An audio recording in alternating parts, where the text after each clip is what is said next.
আধ্যাত্মিক কাহিনীটো হৈছে যে আমি যেতিয়া ঈশ্বৰ কৃষ্ণৰ কথা শ্ৰৱণ কীৰ্তন কৰিম তেতিয়া আমাৰ ভিতৰৰ যিবিলাক আসুৰিক প্ৰবৃত্তি সেই প্ৰবৃত্তিবিলাক মৰিব অৰ্থাৎ সংস্কাৰ হ'ব।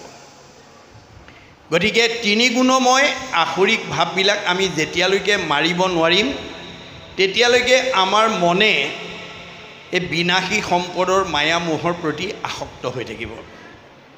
আমাৰ কোনবিলাক মানুহে বিনাশী সম্পদৰ প্ৰতি বেছি আসক্ত হয়? যিবিলাক মানুহে ভাগৱত শুনিবলৈ নাহে, ঈশ্বৰ কৃষ্ণৰ কথা যি মানুহ নুশুনে সেই মানুহে দেহকে আত্মা বুলি ভাবে আৰু ইষ্টমিত্ৰ কুটুম্ববিলাককে আপোন বুলি ভাবে আৰু বিনাশী সম্পদবিলাককে সঁচা বস্তু বুলি ভাবে।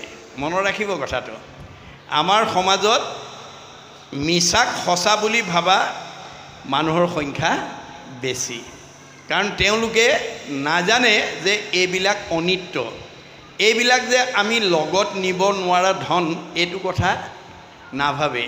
আমাৰ মানুহে নিমন্ত্ৰণ পালেও বিভিন্ন কাৰণ দেখুৱাই আজিৰ অনুষ্ঠানলৈ নাহি পাৰ্থিৱ ধন টকা পইচা ঘটাৰ প্ৰতিহে গুৰুত্ব দিয়ে।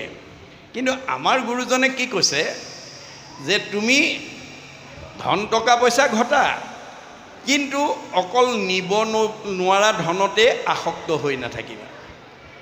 যত দেখা ধন শৰীৰৰ স্ৰজন, মৰিলে লগে নাযায়। আমি যিবোৰ ধন জন্মৰ পৰা আজি তাৰিখলৈকে ঘটিছোঁ, যিমান পকা ঘৰ বনাইছোঁ, যিমান গাড়ী মটৰ কিনিছোঁ, যিমান সম্পত্তি লৈছোঁ, সেইবোৰ কিন্তু আমি লগত নিব নোৱাৰোঁ। গতিকে গুৰুজনে কৈছে লগত নিব নোৱাৰা ধনকে ঘটি নাথাকিবা, লগত নিব পৰা ধন ঘটিবলৈ যত্ন কৰা, নহ'লে তোমাৰ জীৱই কান্দিব লাগিব। কাৰণ আমাৰ জীৱৰ মৃত্যু নাই, আমাৰ জীৱৰ সংস্কাৰ আৰু গতি আছে। আমি নাজানিহে কৈ আছোঁ এই বৰ ৰাইডিঙা গাঁৱৰ আজি আমুকা মৰিল, তামুকী মৰিল, স্বৰ্গগামী হ'ল, বৈকুণ্ঠগামী হ'ল, প্ৰয়াত হ'ল, বিদেহ হ'ল, ইহলীলা সম্বৰণ কৰিলে, নানান ধৰণৰ ভাষাৰে আমি কাৰোবাক মৰা বুলিয়ে কৈ আছোঁ। কিন্তু গীতাত কৃষ্ণই কৈছে অৰ্জুনক, হে সখা, এই মানুহ মৰা বুলি কোৱাটো মিছা কথা কৈ আছে। অজীৱৰ মৰণ কহে যিটো জন, সবে মিছা মহাভাগ, কৰ্মৰ সংস্কাৰে পুনু দেহলয়, অপূৰ্ব দেহ কৰে ত্যাগ। আমাৰ জীৱৰ মৃত্যু নাই, মৃত্যু কাৰ আছে? দেহৰ। দেহৰেহে ধৰ্ম জনম মৰণ, জীৱৰ কি আছে? সংস্কাৰ আৰু গতি। মই আৰম্ভণিতে সেইকাৰণে কৈছোঁ, আসন লোৱাৰ আগতে আপোনালোকৰ যুৱকসকলৰ প্ৰতি, বাপ আইসকলৰ প্ৰতি আহ্বান জনাইছোঁ। কি বুলি? যে আপোনালোকে প্ৰথম স্কন্ধৰ পৰা দ্বাদশ স্কন্ধৰ ভাগত এবাৰ লুটিয়াই ইমানতে সামৰি নেপেলাব। আপোনালোকে জীয়াই থকালৈকে ভাগৱত আপোনালোকে পঢ়ি থাকক, শুনি থাকক। কাৰণ আপোনালোকৰ গাঁৱলৈ আজি এই 4 দিন শুনা মানুহখিনিয়ে নাহিব, ইয়াৰ পিছতো বহুত জীৱ এইখন গাঁৱলৈ আহি থাকিব। গতিকে অনাগত দিনত আহিবলগীয়া জীৱবিলাক যাতে শুদ্ধ জীৱ ইয়ালৈকে আহিব পাৰে। পোহৰৰ ওচৰলৈ যেনেকৈ আন্ধাৰ আহিব নোৱাৰাটো বিজ্ঞানসন্মত সত্য, যিখন গাঁৱত ভাগৱত ভক্তি ধৰ্ম, ভক্তি মানে পোহৰ, প্ৰচলিত হৈ থাকিব, তালৈ বেয়া জীৱ আহিব নোৱাৰে। গতিকে আপোনালোকে এই আঁচনিটো কৰিয়ে থাকিব জীয়াই থকালৈকে। তেতিয়া কেইজনমান মানুহ মৰিও অমৰ হৈ যাব। আপোনালোকৰ বৰ ৰাইডিঙা গাঁৱত জন্মগ্ৰহণ কৰা কোনো মানুহ মৰিও অমৰ হ'ব। কেনেকৈ? আমাৰ ভাগৱতত কৈছে, কৃষ্ণ বৈকুণ্ঠ প্ৰয়াণ হোৱাৰ লগে লগে দ্বাৰকা নগৰখন সাগৰত ডুব গ'ল, কিন্তু ৰুক্মিণী মন্দিৰটো আজি কুপতি সাগৰৰ মাজত জিলিকি আছে, আৰু সেই মন্দিৰটো চাই অহা ভকতো আমি লগ পাইছোঁ। কিন্তু ভাগৱতৰ দৰ্শনটো এতিয়া সাগৰৰ মাজত থকা ৰুক্মিণী মন্দিৰ বিচাৰি ফুৰিলে নহ'ব, আপোনালোকেও ৰুক্মিণী মন্দিৰ এৰিবৰ কাৰণে যত্ন কৰিব লাগিব। কেনেকৈ? ৰাইডঙীয়া গাঁৱত বৰ ৰাইডঙীয়া গাঁৱত জন্মগ্ৰহণ কৰি গাঁওখনৰ কাৰণে সমাজখনৰ কাৰণে উঠি অহা প্ৰজন্মৰ কাৰণে অনুষ্ঠানৰ কাৰণে প্ৰতিষ্ঠানৰ কাৰণে দহৰ উপকাৰৰ কাৰণে আপোনালোকে জীয়াই থাকোঁতে কি ভাল আদৰ্শ এৰি থৈ গ'ল সেই আদৰ্শই আপোনাক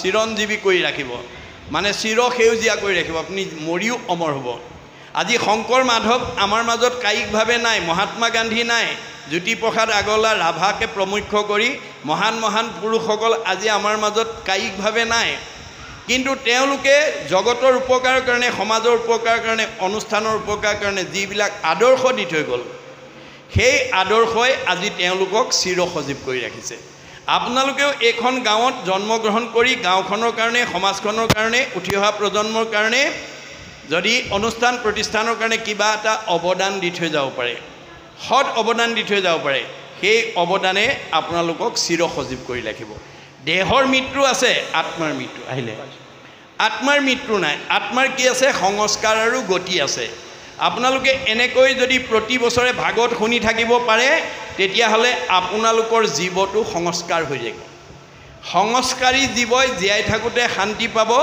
মৰিলে সদ্গতি পাব আমাক ধন টকা পইচা গাড়ী মটৰ পকা ঘৰ দুৱাৰে আমাক আনন্দ দিব নোৱাৰে আমাক শিক্ষা বিদ্যাই আমাক শৰীৰটো সুস্থ কৰি ৰখাত অৰিহণা যোগাব নোৱাৰে গতিকে আমাক কিহে ৰাখিব আন যত সবে মিছা ভক্তিৰ অভাৱে আমি ঈশ্বৰত ভক্তি নকৰা পৰ্যন্ত পাৰ্থিৱ ধন টকা পইচাই আমাক শান্তি দিব নোৱাৰে যদি পাৰিলেহেঁতেন বৰ ৰাইডঙীয়া গাঁৱত জন্মগ্ৰহণ কৰি ধনী মানুহবোৰ যিমান গাঁওখনত আছে চবেই আনন্দত থাকিলেহেঁতেন সব ধনী মানুহবিলাক শান্তিত থাকিলেহেঁতেন সকলো ধনী মানুহৰ পৰিয়ালত কাজিয়া পেচাল নালাগিলেহেঁতেন দেহত কোনো বেমাৰ আজাৰ নহ'লহেঁতেন মন অশান্তিত থাকিব নোৱাৰিলেহেঁতেন কিন্তু আমি যদি অন্তৰ্দৃষ্টিৰে চাওঁ তেতিয়া দেখিব বহুত মানুহৰ ধন ধান টকা পইচা গাড়ী মটৰ পকা ঘৰ দুৱাৰ সব আছে কিন্তু মুখত হাঁহি নাই অন্তৰত শান্তি নাই পৰিয়ালত মিলা প্ৰীতি নাই গণ্ডগোল ক'ত লাগিল তেতিয়া আমি বুজিব লাগিব যে পাৰ্থিৱ ধন টকা পইচাই আমাক প্ৰকৃত শান্তি দিব নোৱাৰে কোনে পাৰিব ভক্তি ভক্তি এই ভক্তি যদি আমি নিজৰ প্ৰত্যেক ঘৰখনতে যদি এনেকুৱা ভক্তি আচৰণ ল'ব পাৰোঁ আপোনালোকৰ প্ৰত্যেকখন ঘৰতে এতিয়া জনা বুজা পঢ়া শুনা কৰা জীয়াৰী বোৱাৰী ল'ৰা ছোৱালী আছে গতিকে আপোনালোকে শাস্ত্ৰ ভাগৱত পঢ়িবলৈ দশম কীৰ্তন ঘোষা ৰত্নাৱলী পঢ়িবলৈ ইয়াত কোনো বাধা নিষেধ নাই গাভৰু ছোৱালীয়ে নোৱাৰিব ডেকা ল'ৰাই নোৱাৰিব মানে অসৰণীয়াই নোৱাৰিব দাড়ি থকাই নোৱাৰিব মাইকী মানুহে নোৱাৰিব এইটো নিয়ম আমাৰ শংকৰদেৱে দিয়া নাই হৰি নাম কীৰ্তনত নাহিকে নিয়ম একো এতেকেহে ধৰ্ম মাজে সাৰ গতিকে আমাৰ ঈশ্বৰৰ কথা গাবলৈ শুনিবলৈ পঢ়িবলৈ কোনো নিয়ম বান্ধি দিয়া নাই নিয়মটো কেৱল আনুষ্ঠানিকতাতে আছে গতিকে অধ্যয়ন সকলোৱে কৰিব পাৰে সকলোৱে যাতে আমি জীয়াই থকা দিনকেইটাত মই প্ৰথম স্কন্ধৰ পৰা দ্বাদশ স্কন্ধ ভাগৱত পঢ়িমেই আৰু শেষ কৰিমেই মই ঘোষাখন মুক্তিটো নিস্পৃহাৰ পৰা ধৰি একেবাৰে শেষলৈকে মই লুটিয়ামেই কীৰ্তন মই লুটিয়ামেই এনেকৈ যদি আমি কৰ্ম আঁচনি লওঁ তেতিয়া সেই জীৱটো সংস্কাৰ হৈ যাব মনত ৰাখিবা দেই যি জীৱই ঈশ্বৰৰ কথা পঢ়িব শুনিব চাবোন মাৰি দিয়া চাৰ্ট লগাই দিয়াৰ লগে লগে যেনেকৈ কাপোৰৰ মলি আঁতৰ হোৱাটো বিজ্ঞানসন্মত সত্য ঈশ্বৰৰ কথা গোৱা আৰু শুনা জীৱটো তেনেকৈ সংস্কাৰ হোৱাটো সত্য গতিকে আমাৰ জীৱৰ সংস্কাৰ আছে আৰু গতি আছে আমাৰ গতিটো কেনেকুৱা গীতাত কৈছে শ্ৰেণী জোকৰ দৰে যেন জোকে তীৰ্ণ পাইলে এৰয় অপৰ জীৱৰ দেহৰ জানা সেহি পতন্তৰ গতিকে আমাৰ দেহত থকা জীৱটো শ্ৰেণী জোকৰ দৰে শ্ৰেণী জোকে যেনেকৈ মুখৰ আগত আন এডাল বন নোপোৱালৈকে পিছৰডাল এৰি নিদিয়ে আমাৰ দেহত থকা জীৱটোৱে আন এটা দেহ নোপোৱালৈকে এইটো দেহৰ পৰা ওলাই নাযায় যেন নৱ বস্ত্ৰক পুৰুষে পিন্ধে আগ পুৰাতন বস্ত্ৰ পাছে কৰে পৰিত্যাগ আপুনি ফটা চোলা এটা পিন্ধি আছিলে নতুন এটা বজাৰৰ পৰা অনাৰ লগে লগে পুৰণাটো এৰি যেনেকৈ আমি নতুনটো পিন্ধোঁ আমাৰ দেহত থকা জীৱটোৱে নতুন এটা দেহ পোৱাৰ লগে লগে এইটো দেহৰ পৰা গতি কৰে, গুচি যায়। এতিয়া আপোনাৰ জীৱটোক ওপৰলৈ পঠিয়াব নে তললৈ পঠিয়াব, এইটো আপোনাৰ ওপৰত দায়িত্ব।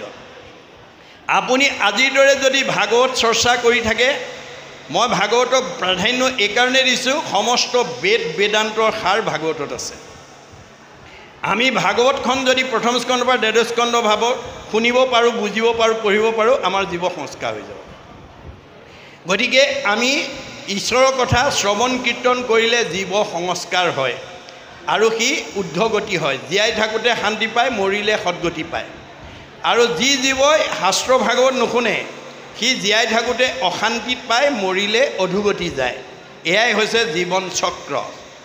এই জীৱন চক্ৰ কাৰো জীৱনত সদায় সুখ আৰু দুখটো স্থায়ী নহয়, ই চকৰিৰ দৰে ঘূৰি থাকে। চক্ৰবৎ পৰিৱৰ্তনতে দুখানিচ সুখানিচ। কিহৰ ওপৰত? কৰ্মৰ ওপৰত। কৰ্মৰ ওপৰত ভিত্তি কৰি আপুনি দেখিব, বৰ ৰাইডেঙীয়া গাঁৱত বাপেক মাকৰ দিনত মানে একোৱেই নাছিলে, এতিয়া পুতেকহঁতৰ দিনত জয় জয় মই। কাৰোবাৰ আকৌ বাপেক মাকৰ দিনত বহুত সম্পত্তি দি থৈ গৈছিল, পুতেক জীয়েকহঁতৰ দিনত বেছি কিনি আজৰি। এই যিটো পৰিৱৰ্তন, এই পৰিৱৰ্তনটো কিহৰ ওপৰত নিৰ্ভৰ কৰে? কৰ্মৰ ওপৰত। গতিকে ভাগৱত শুনি আমি যাতে বেয়া এৰি ভাল ল'ব পাৰোঁ, বেয়া এৰি ভাল ল'বৰ কাৰণে ভাগৱত শুনিব লাগে। বেয়া এৰি ভাল লোৱাটোৱে বৈজ্ঞানিক দৃষ্টিভংগী। গতিকে ভাগৱত নুশুনা মানুহ কেতিয়াও সঠিক পথেদি যাব নোৱাৰে। মনত ৰাখিব, ভাগৱতে জীৱনশৈলীৰ সকলো দিশ ইয়াত সামৰি ৰাখিছে। এটা জীৱই মাতৃগৰ্ভত স্থিতি হোৱা দিনৰ পৰা মৃত্যু পৰ্যন্ত কি কৰিব লাগিব, কি কৰিব নালাগিব, কি খাব লাগিব, কি খাব নালাগিব, ক'লৈ যাব লাগিব, ক'লৈ যাব নালাগিব, সকলো নিয়ম ইয়াত বান্ধি দিছে। 8 প্ৰকাৰ সদাচাৰ ইয়াত বান্ধি থোৱা আছে। কায়ৰ সদাচাৰ, বাক্যৰ সদাচাৰ, মনৰ সদাচাৰ, গমন সদাচাৰ, শৌচ সদাচাৰ, অন্ন সদাচাৰ, স্নান সদাচাৰ, শয়ন সদাচাৰ। এই 8 প্ৰকাৰ সদাচাৰ যি মানুহে মানি চলিব, ভগৱানে দিয়াতকৈ আয়ুস বঢ়াব পাৰিব। আমাক ভগৱানে চবকে 100 বছৰ দিছে। মনুষ্যৰ আয়ুসত বৰিষ সংখ্যাত আমাৰ প্ৰত্যেককে 100 বছৰ দি পঠিয়াইছে। তৎসত্ত্বেও আমাৰ বহুতে 100 বছৰ নোহোৱাকৈ আমাৰ মাজৰ পৰা গুচি গৈছে। কিয়? ভাগৱতৰ কথা নাজানে, ভাগৱতত বান্ধি দিয়া নিয়মখিনি নাজানে। নিয়ম নজনা মানুহ যিমান বিদ্যাৱন্ত, ধনৱন্ত, শ্ৰীমন্ত নহওক কিম্বা, তেওঁ 100 বছৰ ভোগ কৰিবলৈ নাপায়। অনাচাৰী, বেভিচাৰী, ভ্ৰষ্টাচাৰী মানুহে কেতিয়াও আয়ুস বঢ়াব নোৱাৰে। মনত ৰাখিব কথাটো। গতিকে ভাগৱতত নিয়ম বান্ধি দিছে। এই নিয়মবিলাক যাতে আমি উঠি অহা প্ৰজন্মক আজিৰ দৰে আলোচনাৰ মাজেদি আমি যাতে বিলাই দিব পাৰোঁ, তেওঁলোকে যাতে এই 8 প্ৰকাৰ সদাচাৰ মানি আয়ুস বঢ়াব পাৰে। আমাৰ শংকৰ মাধৱৰ পৰাই কেইবাজনো আটাপুৰুষে ভাগৱতৰ ব্যাখ্যা শুনিছিল। শংকৰ মাধৱে যিকেইজনে আনক শুনাইছিল, তেওঁলোকে মাধৱদেৱ 107 বছৰ জীয়াই থাকিলে, শংকৰদেৱ 120 বছৰ জীয়াই থাকিলে। কিন্তু তেওঁলোকৰ পৰা শিক্ষা লোৱা কেইবাজনো আটাপুৰুষে তেওঁলোকতকৈ আয়ুস বঢ়াই দিলে। কাৰণ তেওঁলোকৰ স্বভাৱ কেনেকুৱা আছিলে? গুৰুতকৈ শিষ্য সিয়ান, খুচৰি খুচৰি লয় জ্ঞান।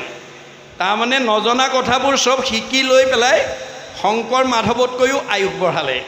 আমাৰ লখিমপুৰ বৰনাৰায়ণপুৰত জন্মগ্ৰহণ কৰা বদলা আতা 130 বছৰ, ৰামৰাম আতা 140 বছৰ, মথুৰা দাস আতাই 151 বছৰলৈ আয়ুস বঢ়ালে। ভগৱানে দিয়া বয়স 100 বছৰ আছিলে। এই ওপৰঞ্চি বয়সবিলাক ক'ৰ পৰা পালে? যিবিলাকে অনাচাৰ, বেভিচাৰ, ভ্ৰষ্টাচাৰ কৰিব, যিবিলাকে নীতি সদাচাৰ নেমানিব, তেওঁলোকৰ পৰা আয়ুস কাটি নি নিয়ম মনাবিলাকক যোগ দিব, বেলেগৰ পৰা আনিব নোৱাৰে। সেইকাৰণে আমাৰ এইখন গাঁৱত জন্মগ্ৰহণ কৰা প্ৰতিজন সদস্যই যাতে ভগৱানে দিয়া আয়ুসৰ পৰা যাতে বঞ্চিত হ'ব লগা নহয়, তাৰ কাৰণে ভাগৱত চৰ্চা কৰিব লাগিব। ভাগৱতৰ বিনা আয়ুস বঢ়োৱাৰ দ্বিতীয় বিকল্প নাই। মনত ৰাখিব কথাটো। গতিকে ভাগৱতে আমাৰ সকলো নিয়ম বান্ধি থৈছে। এই নিয়ম যেতিয়া মানি চলিব, আপোনাৰ আয়ুস বাঢ়িব, শৰীৰ সুস্থ হৈ থাকিব, কোনো বেমাৰ আজাৰে চুব নোৱাৰিব, কোনো বাহ্যিক শত্ৰুৱে আপোনাক আক্ৰমণ কৰিব নোৱাৰিব। এই কথা ভাগৱতে কৈছে। যি মানুহে ভাগৱত শুনিব পঢ়িব আৰু বুজিব তাৰ বাহ্যিক শত্ৰু থাকিব নোৱাৰে বুলি শাস্ত্ৰত কৈছে যে শাস্ত্ৰ অনুবৰ্তী শত্ৰু নহি উত্তপন। যি মানুহে ভাগৱত শুনে পঢ়ে আৰু বুজে তাৰ কোনো শত্ৰু থাকিব নোৱাৰে বুলি ভাগৱতে কৈছে। কিয়? তেওঁ ব্যৱহাৰ কৰিব জানে। তেওঁ ব্যৱহাৰটো কেনেকুৱা? সমানত মৈত্ৰী উত্তমত শতকাৰ, দৰিদ্ৰত দয়া কৰি বেক বাৰম্বাৰ। শাস্ত্ৰ শুনা আৰু পঢ়া মানুহে ব্যৱহাৰ কৰিব জানে। সমানজনক বন্ধু ব্যৱহাৰ কৰে, বয়োজ্যেষ্ঠ বা জ্ঞানজ্যেষ্ঠজনক সন্মান কৰে আৰু নিজ বা হীনজনক মৰম কৰে। এই তিনিটা গুণ যাৰ গাত আছে তেওঁক কেতিয়াও মানুহে বেয়া নাপায়। কিন্তু আমাৰ এতিয়া বহুত গাঁৱত বহুত সমাজত জ্ঞানী মানুহ শিক্ষিত মানুহ আছে, কিন্তু সমাজে বেয়া পায়। কিয়? তেওঁলোকে ব্যৱহাৰ কৰিব নাজানে। কোনোবাই ধনক লৈয়ে গৌৰৱ কৰে, কোনোবাই বিদ্যাক লৈ গৌৰৱ কৰে, কোনোবাই সম্পদক লৈ গৌৰৱ কৰি তেওঁলোকতকৈ হীনজনক বেয়া ব্যৱহাৰ কৰে। তেনেকুৱা স্বভাৱ আছে যদি এৰিব। আপুনি আনক হিংসা কৰি কেতিয়াও ভগৱানৰ প্ৰিয় হ'ব নোৱাৰে। গতিকে 5টা অহংকাৰে আমাক ভক্তি কৰিবলৈ নিদিয়ে বুলি বেদে সিদ্ধান্ত দিছে। কি কি? জাতি, বিদ্যা, মহতঞ্চ, ৰূপ, যৌৱনম এব চ যত তত স্তুতি বৰ্ধেত পঞ্চতৈ ভক্তি কণ্টকঃ। এই 5টা ভাৱ যাৰ হৃদয়ত অৱস্থান কৰিব সি ডেকা ল'ৰাই হওক, গাভৰু ছোৱালীয়ে হওক, বোৱাৰীয়ে হওক, শাহুৱে হওক, শহুৰে হওক, পিতৃয়ে হওক, মাতৃয়ে হওক, এই 5টা ভাৱ যাৰ হৃদয়ত থাকিব সি ঈশ্বৰত ভক্তি কৰিব নোৱাৰে। কি কি? জাতি, মই উচ্চ জাতি মানুহ বুলি জাতিক লৈ যি গৰ্ব কৰিব সি সাধাৰণ মানুহৰ লগত বহি ভকতি কৰিব নোৱাৰে। বিদ্যা, মই গাঁওখনৰ ভিতৰত সমাজখনৰ ভিতৰত মোতকৈ ডিগ্ৰীধাৰী মানুহ আৰু দ্বিতীয়জন নাই, এই বুলি পুথিগত ডিগ্ৰীক যি প্ৰাধান্য দিব সি কেতিয়াও সাধাৰণ মানুহৰ লগত ভক্তি কৰিব। মহতঞ্চ, মই গাঁওখনৰ ভিতৰত আটাইতকৈ ধনী মানুহ বুলি যাৰ অহংকাৰ থাকিব সি সাধাৰণ মানুহৰ লগত বহি ভকতি কৰিব নোৱাৰিব। ৰূপ, আমাৰ কিছুমান মানুহ বগা চগা ধুনীয়া দেখিবলৈ মানে ভাল হ'লে ক'লা মানুহ হ'লে নেচাই নামাতে, তেনেকুৱা স্বভাৱ আছে যদি এৰিব দেই। গতিকে ৰূপ সৌন্দৰ্যটো সাধনাৰ বস্তু। ভগৱানে পূৰ্বজন্মত বৰ ৰাইডিঙীয়া গাঁৱত মই এজনী ধুনীয়া গাভৰু ছোৱালী, ধুনীয়া বোৱাৰী, ধুনীয়া এজনী মাইকী মানুহ, ধুনীয়া এটা ডেকা ল'ৰা, ধুনীয়া এজন মতা মানুহ হৈ প্ৰভু মোক জন্ম দিবা বুলি আপুনি পূৰ্বতে ভগৱন্তক সাধনা কৰিছিল কাৰণে এই জন্মত আপুনি আনতকৈ ধুনীয়া সৌন্দৰ্যৱান ব্যক্তি হৈ ছোৱালী বা বোৱাৰী বা মাইকী মানুহ বা মতা মানুহ বা ডেকা ল'ৰা হৈ জন্মগ্ৰহণ কৰিছে। কিন্তু যদি আপুনি ৰূপক লৈ সৌন্দৰ্যক লৈ গৰ্ব কৰি যদি ৰূপ অলপ আপোনাতকৈ ক'লা মলা মানুহক যদি আপুনি উপহাস কৰে, নিন্দা কৰে, তাচ্ছিল্য কৰে, তেতিয়া আপোনাৰ সুন্দৰক বান্দৰ কৰিবলৈ ভগৱানৰ বেছি সময় নালাগে। মনত ৰাখিব কথাটো। আমি কাহানিও যাতে ৰূপক লৈ গৌৰৱ কৰিব লগা নহয়, সুন্দৰক লৈ গৌৰৱ কৰিব নহয়। আপুনি মইনো কোন? স্বয়ং দেৱঋষি নাৰদে এদিন বৈকুণ্ঠত ভগৱানৰ ওচৰত গৈ সংলাপ কৰি আছিল। প্ৰসংগতে ক'লে, প্ৰভু মৰ্ত্যত মোৰ সমান সৌন্দৰ্যৱান ব্যক্তি আৰু দ্বিতীয়জন নাই।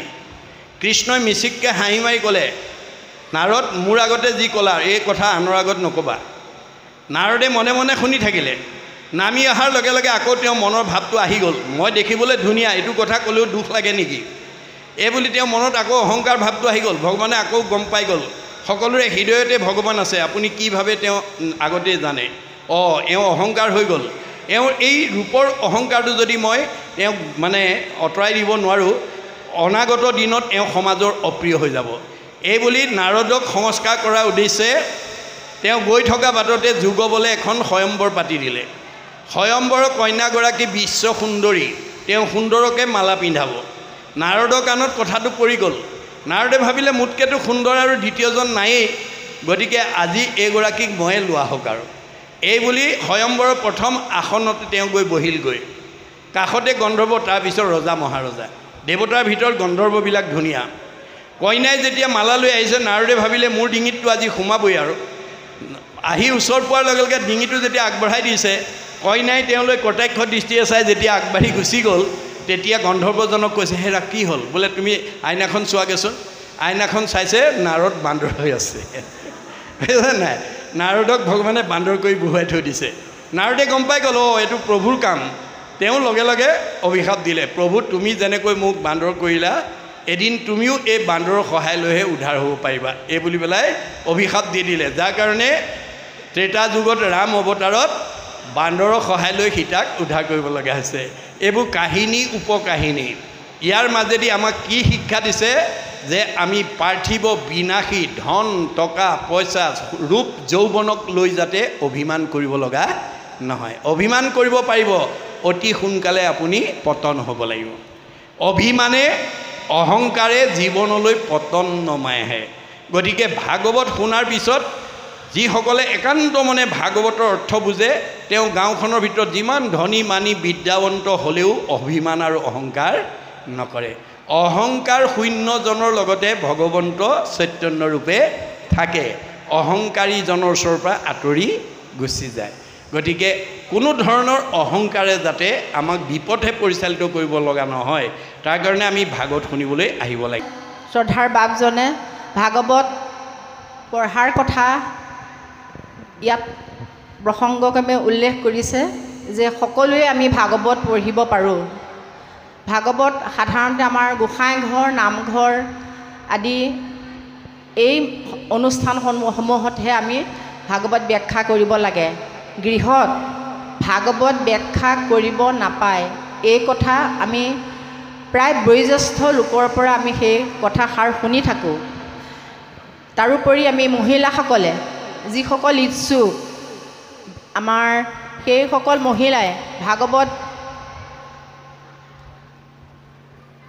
সেইসকল মহিলাই বা আইসকলে ভাগৱত পঢ়িব পাৰে নে নোৱাৰে সেই কথাও ইয়াৰ লগতে সংগতিযুক্ত সংগত হৈ আছে তাৰোপৰি আমাৰ নামঘৰত যিবিলাক আমাৰ আহিলা আছে সেই আহিলাবিলাক আমি নামঘৰত প্ৰয়োজনীয় যিবিলাক আহিলা সেই আহিলাবিলাকত আমি ধৰক বসনেই হওক যিয়ে নহওক আমাৰ সিংহাসনত থকা বসন আদি আমি তাৰ ঢোলা আঁতৰাব নোৱাৰোঁ এনেকুৱা ধৰণৰ কিছুমান কথা আমাৰ সমাজ ব্যৱস্থাত চলি আছে গতিকে আজি আমি সৌভাগ্য যে আপুনি আমাৰ ইয়াত উপস্থিত থাকি আমাৰ এনে মনৰ সংশয়বোৰ আৰু আমাৰ সমাজৰ এনেকুৱা যুক্তিবোৰ সঁচাকৈ শুদ্ধ নে অশুদ্ধ এই সকলোখিনি আমি জানিবৰ কাৰণে আপোনাৰ দুখানি চৰণত আমি সেৱা ধৰিছোঁ আৰু তাৰ লগতে আমাৰ আৰু এটা সংশয় আছে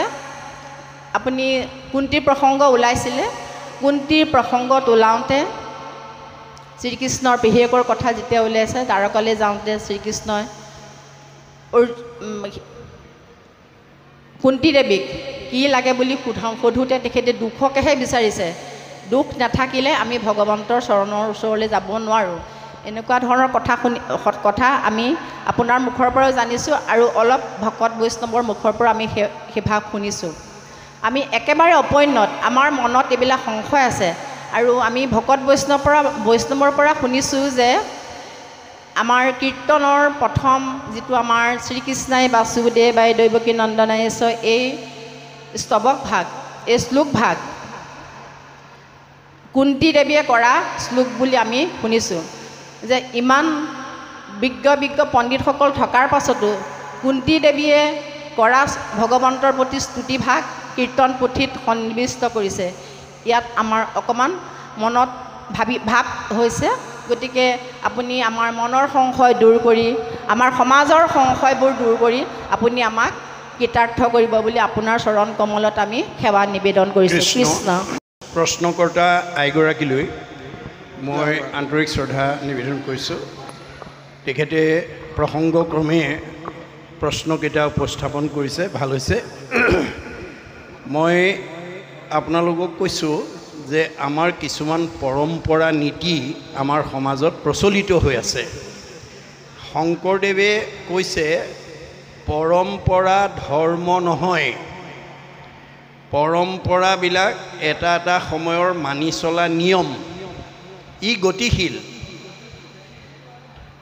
যেনেকৈ সময় গতিশীল যুগ গতিশীল ধৰ্ম গতিশীল সভ্যতা গতিশীল জীৱন গতিশীল সুখ দুখ গতিশীল ধৰ্ম গতিশীল আৰু পৰম্পৰাবিলাকো গতিশীল গতিকে পৰম্পৰা নিয়ম নহয় মানে ধৰ্ম নহয় ই গতিশীল সমাজৰ মানে গতিৰ লগত ই গতি কৰি থাকে। সমাজৰ পৰিৱৰ্তনৰ লগত ইয়াৰ নিয়মৰ পৰিৱৰ্তন হয়। এটা সময়ত ভাগৱত চাবলৈ নিদিয়া মাইকী মানুহটো দূৰৰ কথা, সুধীৰকে দিয়া নাছিল। সুধীৰ মানুহে ভাগৱত কীৰ্তন দশম ঘোষা চুব নোৱাৰে, চাব নোৱাৰা নিয়মটো এটা সময় আছিল। কিন্তু সেই নিয়মটো শংকৰদেৱে ভংগ কৰি থৈ গৈছে। পৃথিৱীত এজনেই গুৰু আৱিৰ্ভাৱ হৈছে যিজনে সাম্যবাদ প্ৰতিষ্ঠা কৰি থৈ গৈছে। মনত ৰাখিব কথাটো। আমি যদি আজিৰ তাৰিখত মাইকী মানুহে পঢ়িব নোৱাৰে, গাভৰু ছোৱালীয়ে পঢ়িব নোৱাৰে, ডেকা ল'ৰাই পঢ়িব নোৱাৰে, অশৰণীয়াই পঢ়িব নোৱাৰে, এনেকুৱা যদি অভিমত প্ৰকাশ কৰি থাকোঁ, আমি গুৰুদ্ৰোহত পৰিম। গুৰুজনে কৈছে, স্ত্ৰী শূদ্ৰে কৰে যদি আমাত ভকতি, তাহাক দিবা জ্ঞান মহামতি, সঠত দাম্ভিকত নকহিবা ইটো তত্ত্ব, সদা উপদেশ দিবা বৈষ্ণৱ জনত। গতিকে বৈষ্ণৱ এটা ডেকা ল'ৰাও হ'ব পাৰে, এজনী গাভৰু ছোৱালীও হ'ব পাৰে, এজনী বোৱাৰীও হ'ব পাৰে, এজনী শাহুও হ'ব পাৰে, এজন মতা মানুহ হ'ব পাৰে, এগৰাকী মাইকী মানুহ হ'ব পাৰে। আমাৰ বৈষ্ণৱটো জন্মগত নহয়, ই গুণগত। মনত ৰাখিব কথাটো। ভকত জন্মগত নহয়, গুণগত। গতিকে গুণতহে ভকত, গুণতহে বৈষ্ণৱ। গতিকে এটা ডেকা ল'ৰাইও যদি ঈশ্বৰৰ কথা শুনিবলৈ আগ্ৰহ কৰে, সন্ত মহন্তৰ প্ৰতি শ্ৰদ্ধাশীল হয়, আনক হিংসা নকৰে, সেই গুণবিশিষ্ট ডেকা ল'ৰাজন বা গাভৰু ছোৱালীগৰাকী বৈষ্ণৱ বুলি শাস্ত্ৰই সিদ্ধান্ত দিছে। সাধুৰ সেৱা নাম ধৰ্ম কৰিবেক সাৰ, বৈষ্ণৱ বোলয় এহি তত্ত্ব আছে যাৰ। এই গুণটো যাৰ গাত আছে সেইজনে বৈষ্ণৱ, সেইজনে বৈষ্ণৱ। গতিকে আমাক কাৰো পিঠিত মাৰি দিয়া নাই, এওঁ বৈষ্ণৱ, এওঁ অবৈষ্ণৱ, এওঁ ভকত, এওঁ অভকত। কিহত আমি নিৰ্ণয় কৰোঁ? গুণত।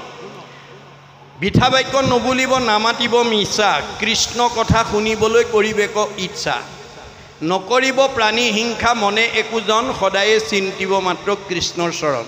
এই গুণবিশিষ্টসকলক বৈষ্ণৱ বুলি কৈছে। গতিকে আমাৰ নিয়মবিলাক কেৱল আনুষ্ঠানিকতাতহে প্ৰয়োগ কৰিব লাগে, অধ্যয়নৰ ক্ষেত্ৰত নহয়।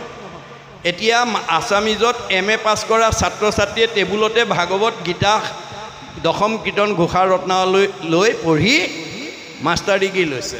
পঢ়াত বাধা নাই, মনত ধৰি ল'ব। আমাৰ কোনো মানুহে অধ্যয়নৰ ক্ষেত্ৰত বাধা দিব নালাগে, সকলোৱে পঢ়িব পাৰে, পঢ়াত বাধা নাই। কিন্তু নিয়ম নীতিটো কেৱল আনুষ্ঠানিকতাতহে প্ৰয়োগ কৰিব লাগে, এই কথা মনত ৰাখিব। দ্বিতীয়তে,